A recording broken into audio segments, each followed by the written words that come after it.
Dear friends, सबसे पहले मैं अपने हर बढ़ते हुए सब्सक्राइबर को थैंक्स कहती हूँ जिनकी वजह से मुझे आगे बढ़ने का मोटिवेशन मिलता है। फ्रेंड्स, भगवान का एक नाम दीन बंधु भी है। कहते हैं जिनका कोई नहीं होता, जो बहुत ज़्यादा दीनहीन होते हैं, जिनके पास कुछ नहीं होता, अगर उनके मन में श्रद्धा है, विश्वास है, निष्ठा है, तो भगवान सबसे पहले उन पर अपनी कृपा करते हैं। ऐसे ही एक थे गोपाल दास जी। वो एक चरवाहे थे। 50 वर्ष की उनकी अवस्था थी और वो गांव की सभी गौओं को चराने का काम करते थे और उसके बदले में गांव वाले उन्हें जो भी अन्न वगैरह देते थे उसी से उनका घर चल रहा था। जंगल में रहते थे, गाय चराते थे, पत्नी दिन में एक बार भोजन दे जाती थी और इसी तरह से उनकी दिनचर्या चल रही थी। वो पढ़े लिखे नहीं थे, कभी कोई भगवत चिंतन उन्होंने नहीं किया, ज्ञान ही नहीं था, पढ़ना लिखना ही नहीं आता था, कोई नाम नहीं जपा, क्योंकि कोई कुछ बताने वाला ही नहीं था, कुछ पता ही नहीं था। लेकिन फिर एक दिन उन्होंने देखा कि उनके पास से एक संत मंडली गुजर रही है। वो संत मंडली झूम झूम के भगवान का नाम ले रही थी, गा रही थी, नाच रही थी। उनको आनंद में देख के इन्हें भी मन में बहुत अच्छा लगा। सब चीज़ें तो वो नहीं पकड़ पाए, बस एक शब्द पकड़ लिया, राम राम राम राम, और उसी को रटने लगे। अब रात दिन वो इसे रटने लगे और जैसे जैसे वो ये शब्द बोलते उन्हें अंदर से बहुत आनंद होता। कई बार तो वो अपना काम करते करते नाचते गाते भी भगवान का नाम रटने लगते, भगवान का नाम जपने लगते। जब और लोगों ने देखा तो उनका बहुत उपहास किया कि तुम्हें क्या लगता है, सिर्फ अभी तुम भगवान का नाम ले लोगे तो तुम्हें क्या सीधे वैकुंठ मिल जाएगा? कभी कोई पुण्य किया है? कभी भगवान की पूजा की है? पूजा के कुछ नियम वियम भी जानते हो? बस ऐसे ही लगे भगवान का नाम जपने। और सब लोग उनका उपहास करने लगे। फ्रेंड्स, ऐसा अक्सर होता है, अगर एक इंसान भगवान से जुड़ता है या फिर कुछ कथा पूजा कुछ भी करा रहा है तो कुछ लोग ऐसे होते हैं जो बिना मतलब में दखल देने आ जाते हैं। कुछ मानी थी क्या? अरे माना हो चाहे ना मानो, हम तुम्हें क्यों बताएं? और अगर तुम इतनी डिटेल पूछ रहे हो तो ये तुम भी करा लो। तो इस तरह से दखल अंदाजी करनी नहीं चाहिए। तो फ्रेंड्स, इसी तरह से जब लोग उनका उपहास करने लगे तो उसने सोचा मन ही मन कि क्या मैं कुछ गलत कर रहा हूँ? अब जो लोग भगवान के बहुत ही ज़्यादा निकट होते हैं, जो भगवान से बहुत ज़्यादा जुड़े होते हैं, उन्हें इस बात से कोई फ़र्क नहीं पड़ता कि कौन उनकी निंदा कर रहा है या कौन उनकी स्तुति कर रहा है।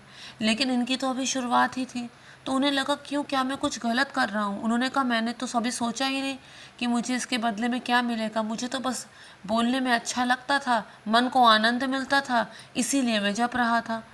अब क्योंकि लोग उपहास करते थे तो उसने सोचा कि मैं किसी से पूछूंगा, किसी संत से पूछूंगा कि क्या मैं जो कर रहा हूँ वो गलत है। तो सौभाग्यवश ऐसा हुआ कि उसे एक संत दिख गए। वो वही नदी में स्नान कर रहे थे। वो फौरन उनके पास गया और उनसे पूछा कि मैं राम राम रटता था, लेकिन लोग उपहास कर रहे हैं, कह रहे इससे क्या होगा, इससे तुम्हें कुछ नहीं मिलेगा। तो इस पर उन्होंने कहा कि देखो, तुम दूसरों की बात पर ध्यान मत दो, भगवान का नाम जपना, ये तो तुम अपना भाग्य जो है वो प्रशस्त कर रहे हो, अपने कर्मों को सुधार रहे हो, इसमें कुछ भी गलत नहीं है। लेकिन ये ऐसा नहीं होता, तुम्हें किसी को अपना गुरु बनाना होगा। वो जो नियम तुम्हें बताए, वो जो तुम्हें सधाए, तुम्हें वो चीज़ करनी होगी। पर उसने कहा कि मैं गुरु किसे बनाऊं, आप ही गुरु बन जाओ। तो उन्होंने कहा नहीं, मैं तो तीर्थ के लिए जा रहा हूँ, मैं नहीं बन सकता। लेकिन तुम भगवान के सच्चे भक्त हो, उनको याद करते हो, एकांत में भगवान का नाम लो, रो और भगवान से प्रार्थना करो कि मुझे सद्गुरु मिल जाए। उन्होंने वैसा ही किया, एकांत में खूब रोए, भगवान से प्रार्थना की कि अब तक तो जीवन व्यर्थ हुआ, अब आगे मुझे सद्गुरु को ही मिला दो।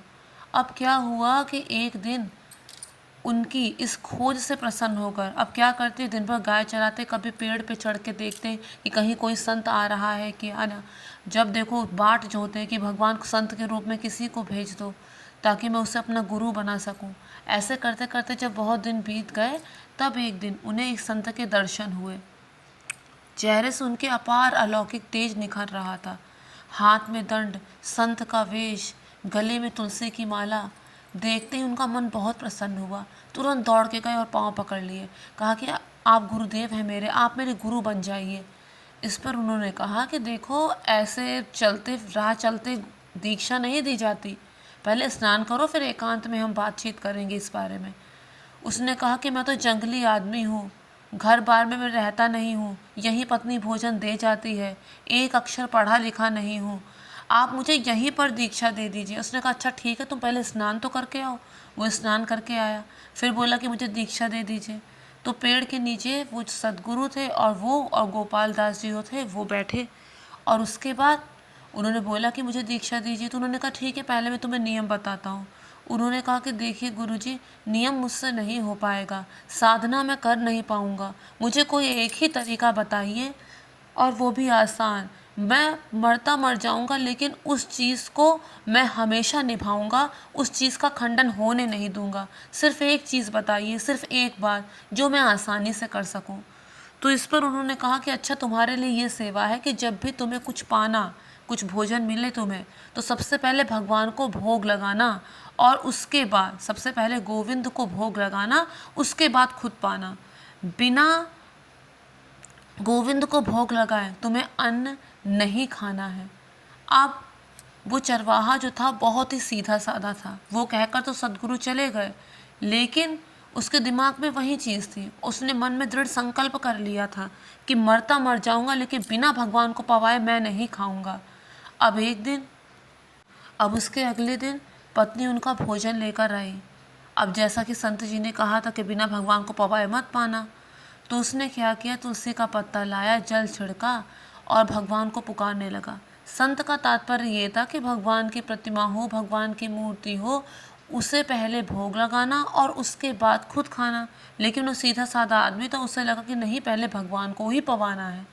तो उसके बाद वो भगवान को बुलाने लगा कि तुम तो कण कण में व्याप्त हो, ऐसा मुझे संत ने बताया था, कहीं से भी प्रकट हो जाओ, पहले भगवान तुम पाओ, उसके बाद मैं पाऊँगा। दिन भर वो भगवान की राह देखता रहा कि भगवान अब आएंगे, अब भगवान अब आएंगे, लेकिन भगवान नहीं आए। उसके बाद जब शाम हो गई तो इतनी सारी गौवें थी, उनमें से किसी को उसने वो जो भोजन पत्नी लाई थी वो खिला दिया। भूखा रह गया उस दिन। अगले दिन पत्नी फिर भोजन लेकर आई, लेकिन उसे तो गुरुजी ने कहा था कि बिना पवाए मत पाना। वो भगवान को भोग लगाया, तुलसी की पत्ती डाली, जल छिड़का, फिर हाथ जोड़ के बैठ गया, भगवान को पुकारने लगा, गोविंद गोविंद गोविंद गोविंद, कि पहले आप पाओ फिर मैं पाऊँगा। भगवान उस दिन भी नहीं आए। ऐसे करते करते दिन प्रतिदिन बीतते गए और उनके शरीर का सामर्थ्य भी अब क्षीण होने लगा। 50 की अवस्था, दिन भर गाय के पीछे भागना, भोजन कुछ पाना नहीं, तो शरीर अब साथ छोड़ने लगा। लेकिन उन्हें इस बात का दुख नहीं था, मन में बस एक ही लगन, मरता मर जाऊंगा लेकिन पहले गोविंद को पवाऊंगा, उसके बाद ही कुछ खाऊंगा। अब पत्नी ने जब एक दिन देखा तो कहा कि मैं भोजन तो रोज़ लेकर आती हूँ, क्या आप भोजन पाते नहीं हैं? क्या कष्ट है आपको? क्यों आपका शरीर इतना दुबला पतला हो गया है? आपका शरीर क्यों इतना शक्तिहीन हो गया है? आप कहते हैं कि जो गुरुजी बताएं उन्हें सब लोगों को नहीं बताना चाहिए, उसे ढिढोरा उसका नहीं पीटना चाहिए। उसने नहीं बताया, उसने कुछ नहीं बताया। उसने बोला कोई बात नहीं है, कुछ नहीं है, तू जा। पत्नी वहाँ से चली गई। फिर उसके बाद रोज़ खाना तो आता, पर वो रोज़ भगवान को भोग लगाते, तुलसी की पत्ती छिड़कते, जल डालते और भगवान को पुकारते कि भगवान आओ भोजन पाओ, भगवान आओ भोजन पाओ, लेकिन भगवान नहीं आते। करते करते 18 दिन बीत गए। पत्नी ने कहा कि क्या आपको कोई रोग लग गया है? आप चलिए घर, मैं वहाँ आपकी सेवा करूँगी, आप यहाँ मत रुकिए, काम ये छोड़ दीजिए। इस पर उसने कहा कि नहीं, मुझे कोई रोग नहीं लगा है, मैं ठीक हूँ, तुम जाओ। और ज़िद करके पत्नी को वहाँ से भेज दिया। धीरे धीरे एक के बाद एक दिन पे दिन बीतते गए और उनका शरीर दुर्बल और दुर्बल होता चला गया। बिल्कुल शरीर एकदम हड्डियों का ढांचा मात्र, कि जैसे अब प्राण निकल जाएंगे। भोजन ही तो भोजन ही तो शरीर को शक्ति देता है, लेकिन भोजन वो पा नहीं रहे थे। उनको अब ये लगने लगा कि इस शरीर में तो भगवान नहीं ही मिलेंगे। अब शरीर में कोई जान नहीं कि तुलसी की पत्ती तोड़ कर लाए और जल चढ़ाए, फिर भगवान का नाम पुकारे। अब तो जैसे भोजन मिल जाता वैसे ही ऊपर की पत्तल हटाता और भगवान को पुकारता, भगवान अब तो पालो। 27 दिन इस तरह से बीत गए। पत्नी आई, उसने कहा अब तो आप कहेंगे तो भी मैं नहीं जाऊंगी, मैं यहीं रहूंगी। पर इशारे में उसने पत्नी से कहा, आज भर चली जा, कल जैसा तो कहेगी वैसे होगा। क्यों कहा ऐसा? ऐसा इसलिए कहा क्योंकि उन्हें यकीन हो चला था कि अब ये शरीर आज नहीं रहेगा, आज तो ये शरीर छूट ही जाएगा। पत्नी चली गई वहाँ से। उसके बाद फिर से पत्तल का ऊपर का हटाया, अब भगवान को पुकारने लगा। कहा कि अब या तो पालो या तो मुझे अपने साथ लिवा जाओ, और वहीं पे पहले तुम पा लेना फिर मैं पालूँगा, ऐसा कहा। तभी कानों में एक अमृत सी वाणी सुनाई दी, गोपाल। संत ने कहा था कि भगवान बहुत दयालु है, उनकी वाणी जैसे अमृत है। ऐसा लगा कि जैसे पिता उसे पुकार रहे हों, और उसने अपनी आंखें खोली। धसी हुई आंखों से वो जितना देख सकता था उसने देखा कि भगवान का स्वरूप इतना सुंदर, वैसे ही पीतांबर, वैसे ही मोर मुकुट, वैसे ही बैजंती माला, और हाथ में मुरली। करोड़ों कामदेव लज्जित हो जाएं, इतना सुंदर स्वरूप है भगवान का। आंखें जो हैं वो बंद ही नहीं होती, पलक झपकती ही नहीं है। बस भगवान को देखना है, बस भगवान को देखना है। आंखें बंद की तो मन में भी वही भगवान दिख रहे थे, आंखें खोली तो फिर वही भगवान। जान गया कि ये भगवान है।